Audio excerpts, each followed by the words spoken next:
সদৌ অসম জনস্বাস্থ্য কাৰিকৰী বিভাগৰ অস্থায়ী শ্ৰমিক কৰ্মচাৰী পৰিষদৰ উদ্যোগত আজি গোসাইগাঁও যি কাৰ্যালয় আছে কাৰ্যালয়ৰ সন্মুখত দেখা গৈছে জলমিত্ৰসকলে প্ৰতিবাদী কাৰ্যসূচী গ্ৰহণ কৰিছে। আমি সেই দৃশ্য আমি দেখুৱাবলৈ মই মোৰ সহযোগীক অনুৰোধ জনাইছোঁ। ইয়াতে শতাধিক জলমিত্ৰ যি কৰ্মচাৰী অস্থায়ী কৰ্মচাৰী এইসকলে ওলাই আহিছে আৰু ইয়াতে কাৰ্যালয়ৰ সন্মুখত এনেদৰে বহি ধৰ্ণা দিয়া দেখা গৈছে। তেখেতসকলৰ কেইবাটাও যি দাবী সেই দাবী সন্মিলিত এখন পোষ্টাৰ ইয়াত আঁৰি দিয়া হৈছে আৰু এই দাবীসমূহ পূৰণ নোহোৱালৈকে সিহঁতে এনেদৰে যি প্ৰতিবাদ সেই প্ৰতিবাদ অব্যাহত ৰাখিব, পৰৱৰ্তী সময়ত কাৰ্যসূচী গ্ৰহণ কৰিব। আমি এই তেখেতসকলৰ লগত আমি প্ৰথমতে কথা পাতি ল'ব বিচাৰিম। দাদা, কিহৰ কাৰণে আপোনালোকে আজি এই প্ৰতিবাদী কাৰ্যসূচী গ্ৰহণ কৰিছে? হয়, প্ৰথমে আমালোকে নিউজ চেনেলক ধন্যবাদ জনাইছোঁ যি ইয়াত আহিছে আমালোকৰ যি নিউজ প্ৰচাৰ কৰিবলৈ। তো আমালোক হ'ল সদৌ অসম যি PSC অস্থায়ী কৰ্মচাৰী মানে বৰ্তমান যে অসম চৰকাৰে চক্ৰান্তমূলকভাৱে আমালোকক যি জলমিত্ৰ নামাকৰণ দিছে। আচলতে আমালোকে প্ৰথমৰ পৰাই খালাচী বুলি জানিছিলোঁ। পিছত অসম চৰকাৰে কি কৰিলে, এটা চক্ৰান্তমূলকভাৱে আমালোকক উইজাৰ কমিটিৰ জৰিয়তে জলমিত্ৰ বুলি নামাকৰণ দিছে। তাৰমানে আমালোকে বহুদিনৰ পৰা বিনা বেতনে খাটি আছিলোঁ। বহুদিনৰ পৰা বিনা বেতনে ৰাইজক পানী যোগান। আমালোকৰ 5 দফীয়া দাবী আছে। গোটেই অসমব্যাপী বৰ্তমান আন্দোলন চলি আছে আমাৰ জলমিত্ৰসকলৰ। 5 দফীয়া দাবীৰ ভিতৰত হ'ল যে আমাক শ্ৰমিক আইন অনুসৰি এটা ন্যূনতম ভাত্তা প্ৰদান কৰা। তাৰপিছত আছে আমাৰ দ্বিতীয় দাবী, আমাক উইজাৰ কমিটি পঞ্চায়ত বিভাগৰ পৰা মুক্ত কৰি যি আমাৰ PSC বিভাগৰ পৰা এংগেজমেণ্ট লেটাৰৰ পৰিৱৰ্তে আমাক এপইণ্টমেণ্ট প্ৰদান কৰি PSC বিভাগৰ পৰা দৰমহা দিয়ক। আৰু আমাৰ তৃতীয়ত আছে আমাৰ জীৱনৰ নিৰাপত্তা আৰু পৰিয়াল সুৰক্ষা প্ৰদান কৰা। তাৰমানে আমালোকৰ যি 11,000 ভল্টেজত আমালোকৰ জলমিত্ৰসকলে কাম কৰিব লাগে, তাত বহুত আমালোকৰ জীৱনৰ এটা শংকা আহি থাকে। তো আমালোকৰ বহুত কেইজন জলমিত্ৰ অলৰেডি ঢুকাইছে। তো সিহঁতে কিন্তু চৰকাৰৰ পৰা একো পোৱা নাই। তো এইটো আমালোকে ভাবি চিন্তি যে আমালোকৰ জীৱনৰ নিৰাপত্তা প্ৰদান কৰা। তাৰপিছত আছে আমাৰ নিযুক্তি পাবলৈ থাকি যোৱা যি পুৰণা সতীৰ্থ আছে সিহঁতকো আমালোকৰ নিযুক্তি প্ৰদান কৰা। এনেকুৱা আমাৰ 5 দফীয়া দাবী আছে। তাৰমানে আমালোকে অসম চৰকাৰৰ বিৰুদ্ধে এইটো প্ৰতিবাদ সাব্যস্ত কৰি আছোঁ। গোটেই অসমত আমালোকে বৰ্তমান কৰ্মবিৰতি চলি আছে।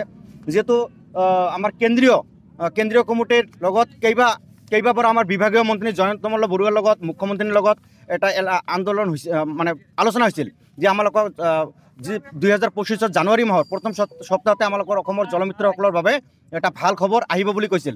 কিন্তু উকলি যোৱাৰ পিছতো এতিয়ালৈকে ভাল খবৰটো নাহিল আৰু কিবা আমালোকে শুনি আছোঁ। সেইটোলৈ আমালোকে অসম চৰকাৰৰ যি বিৰুদ্ধে আমালোকে দুখ প্ৰকাশ কৰিছোঁ। আমালোকে জয়ন্ত মল্ল বৰুৱাকো মিছলি আখ্যা দিছোঁ। অসমৰ যি আমালোকৰ মুখ্যমন্ত্ৰী আছে তেওঁকো আমালোকে মিছলি আখ্যা দিছোঁ।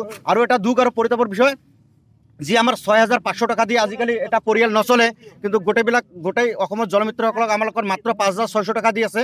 তথাপি আমালোকে মানি যদিও লোৱা নাই, আমালোকে মানি লৈছোঁ। সিহঁতে যিহেতু আমালোকৰ পিছত এটা ভাল খবৰ আহিব বুলি কৈছে, কিন্তু এতিয়ালৈকে অহা নাই। আমি যি BTC যি আমালোকে জলমিত্ৰসকল আছোঁ, আমালোকে যে 6 মাহ উকলি গ'ল, এতিয়ালৈকে আমালোকৰ দৰমহা দিব পৰা নাই। আমালোকে BTC যি আমাৰ চিফ আছে প্ৰমোদ বড়ো ডাঙৰীয়াসকল আমালোকে দুখ প্ৰকাশ কৰিছোঁ। আমালোকে তাক সকীয়াই দিছোঁ। এনেকুৱা আমালোকৰ এই অসমৰ যি BTC চৰকাৰৰ জলমিত্ৰসকলৰ লগত হেতালি নেখেলিব। কাৰণ সিহঁতে কি কৰিছে, এই মানে অকল খালি মানে স্কিমবিলাকত গৈ ফিতা কাটিছে, নিউজত ওলাইছে। অকল ফিতা কাটিছে, নিউজত ওলাইছে, কিন্তু জলমিত্ৰসকলে যে খাই আছে নে নাখাই আছে না মৰি আছে এইবিলাকক কেতিয়াবা খবৰ লৈছে নেকি? ধন্যবাদ। আমিতো ক'ব বিচাৰিছোঁ, আমি প্ৰেচিডেণ্ট আজিৰ ইয়াৰ কাৰ্যকৰী হ'ল আমাৰ গোসাইগাঁও PSC আণ্ডাৰৰ জলমিত্ৰ। আমি ইয়াত টোটাল 6,036জন আমি জলমিত্ৰ আছে ষ্টাফ। এইটোৰ কাৰণে আমাৰ দাবী হ'ল আসাম চৰকাৰৰ দাবী। এই দাবীটো হ'ল আমাৰ মাহতে আমাৰ পে'মেণ্ট পাব লগা আছিল, এইটো দিয়া নাই। 6,500 আমি পাব লগা আছিলোঁ মাহতে, এইটো দিয়া নাই। আৰু আমাৰ দাবী হ'লেও পে'মেণ্ট বাঢ়িব লাগে, এইটো বঢ়া নাই। আৰু আমাৰ ইউজাৰ কমিটিৰ আণ্ডাৰ আমি কেতিয়াও নাথাকিব।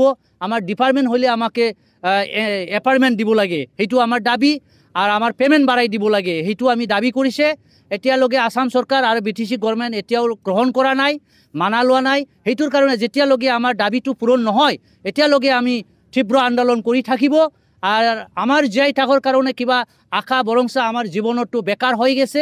সেইটোর কারণে আমার যিমান ইয়ার জল মিত্র আছে, আমার ফ্যামিলি আছে, আমার ঘর সংসার চলিবৰ কাৰণে বহুত অসুবিধা হৈছে।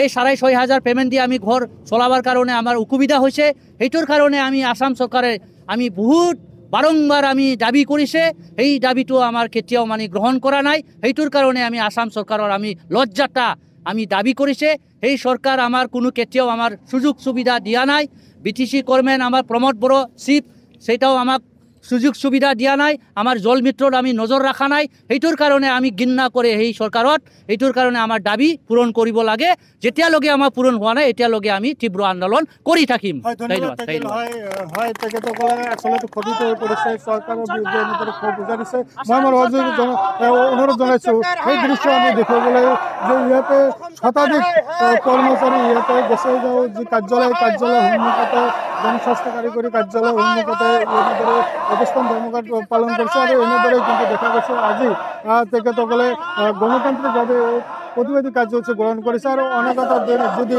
তেখেতসকলৰ দাবীসমূহ মানি লোৱা নহয় তেনেহ'লে এনেদৰে আন্দোলনৰ কাৰ্যসূচী গ্ৰহণ কৰি থাকিব কাৰণ চৰকাৰে বাধ্য হ'ব যাতে ইহঁতৰ যি দাবী সেই দাবীসমূহ পূৰণ কৰিবলৈ আপুনি বিচৰা বাতৰি পাব কেৱল নিউজ 18 এপত নিউজ 18 এপ ডাউনলোড কৰিবলৈ স্ক্যান কৰক এই QR কোড গুগল প্লে ষ্টৰতো পাব এই নিউজ 18 এপ